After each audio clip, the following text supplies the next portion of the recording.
Les ministères selon Éphésiens, chapitre 4, verset 11, ou le ministère selon Jean, chapitre 14, verset 26, et chapitre 16, verset 13 à 15.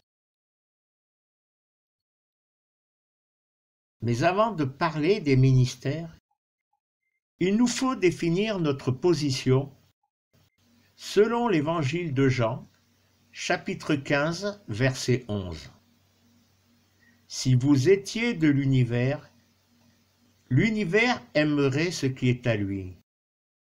Mais parce que vous n'êtes pas de l'univers, et que je vous ai choisi hors de l'univers, alors il vous hait, l'univers.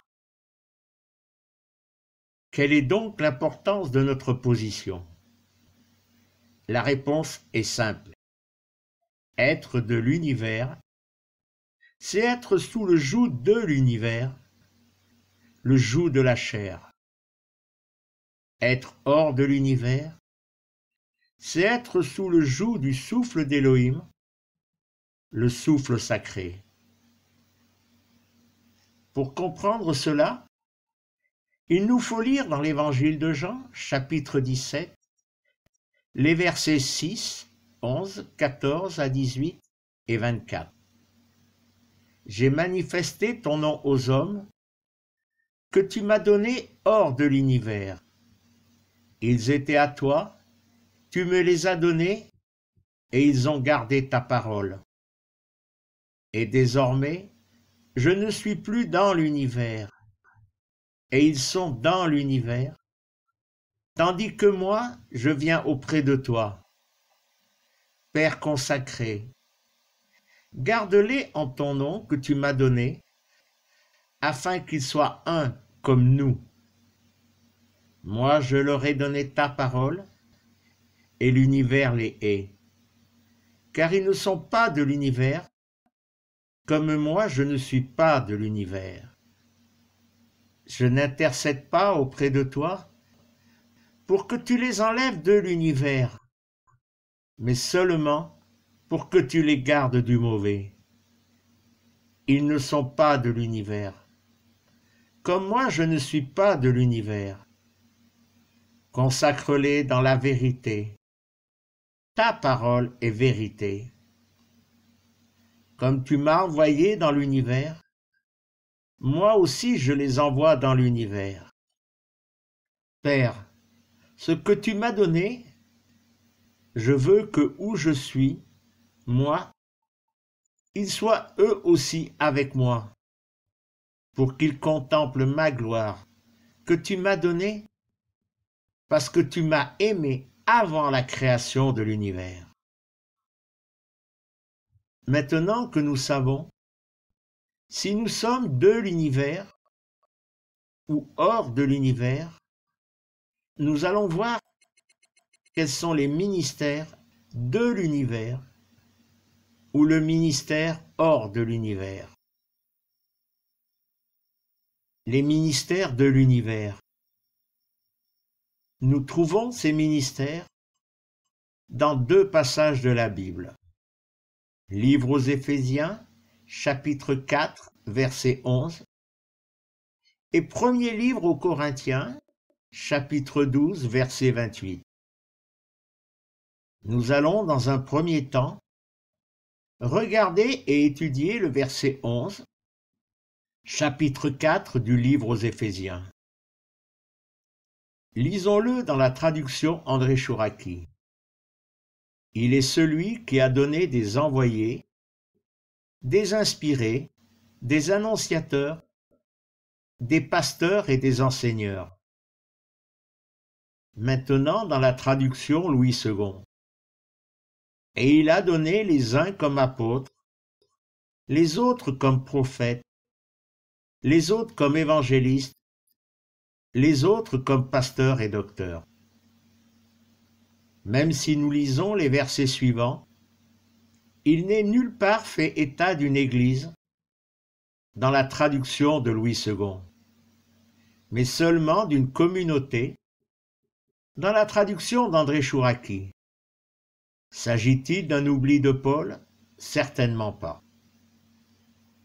Lorsque nous lisons l'Ancien Testament, nous pouvons voir qu'Élohim va établir des envoyés, apôtres selon Louis II, tel Noé pour construire l'arche, Abraham pour prendre possession de Canaan, Joseph en Égypte, Moïse pour conduire le peuple de l'Égypte vers Canaan, Néhémie pour rebâtir les murailles de Jérusalem.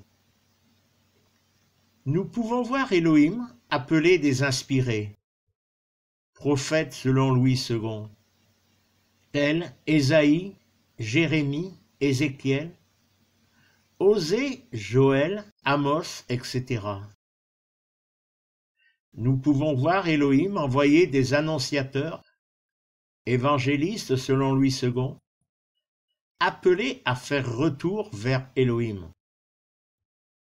Nous pouvons voir Élohim appeler des hommes pour être pasteurs, afin de paître son peuple, tels les juges. Nous pouvons voir enfin Élohim appeler des docteurs de la loi afin d'enseigner son peuple. En réalité, ces ministères sont des ministères pour l'homme charnel, de l'univers et dans l'univers. Les ministères hors de l'univers. Voyons maintenant le verset 28 du chapitre 12 du premier livre aux Corinthiens. Lisons la traduction André Chouraki. Ainsi, dans la communauté, Élohim a établi en premier des envoyés, en second des inspirés, en troisième des enseigneurs, puis des puissances, puis des charismes de guérison, de secours, de gouvernement des espèces de langues. Et maintenant, la traduction Louis II.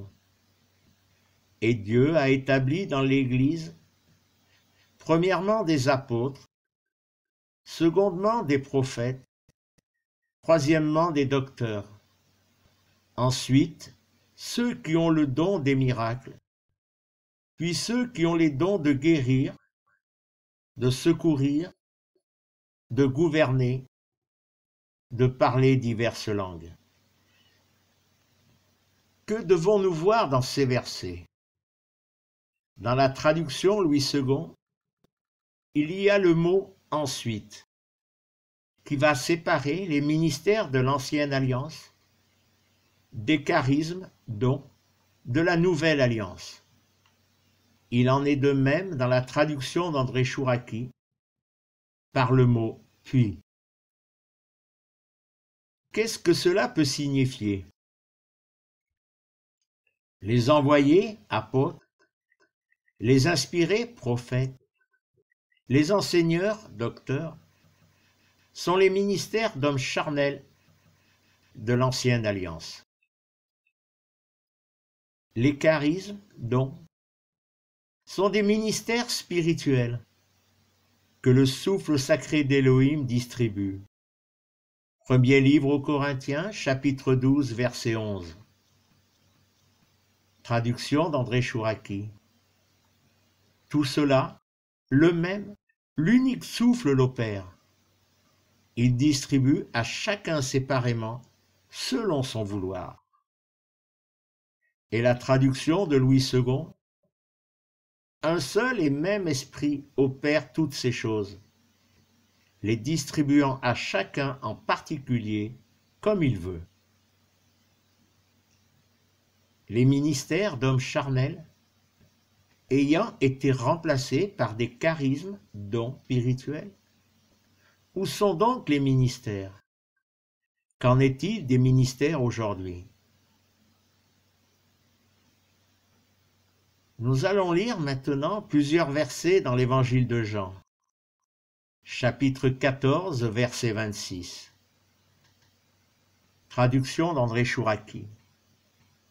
Mais le réconfort, le souffle sacré, que le Père envoie, envoyé, en mon nom, Celui-là vous enseignera tout, enseigneur. Il vous rappellera ce que moi je vous ai dit. Et traduction de Louis II. Mais le consolateur, l'Esprit Saint, que le Père enverra en mon nom, apôtre, vous enseignera toutes choses, docteur, et vous rappellera tout ce que je vous ai dit. Et l'évangile de Jean, chapitre 16, les versets 13 à 15.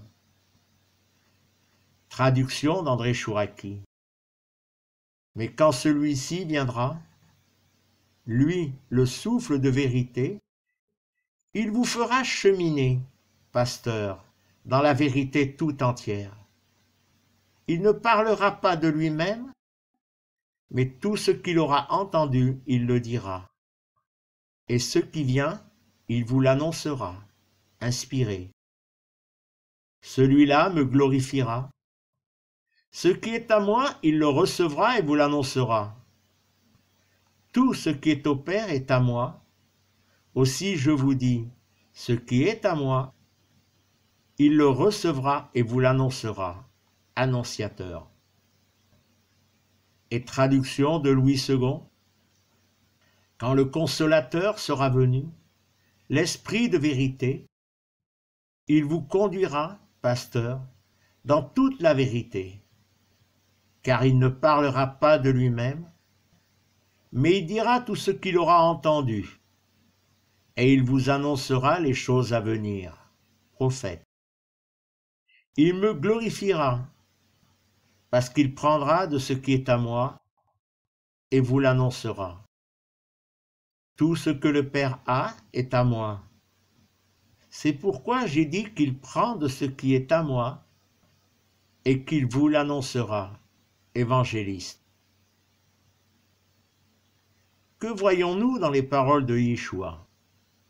Qu'il annonce les ministères? Dans le ministère unique du souffle sacré d'Élohim. C'est le souffle sacré d'Élohim qui est l'envoyé d'Élohim, l'inspiré des choses à venir, l'annonciateur de ce qu'il reçoit de Yeshua, le pasteur des brebis d'Élohim et l'enseigneur, en vue de l'organisation des consacrés, pour une œuvre de service, la construction du corps du Messie, jusqu'à ce que nous parvenions tous à l'unité de l'adhérence et de la pleine pénétration de Ben Elohim en homme parfait, à la mesure d'une stature, celle de la plénitude du Messie. Lettre aux Éphésiens, chapitre 4, versets 12 et 13, André Chouraki. Nous devons prendre position. Sommes-nous de l'univers et marchons-nous avec les ministères d'hommes charnels? Ou alors sommes-nous hors de l'univers et marchons-nous avec le ministère du souffle de vérité, le souffle sacré d'Élohim?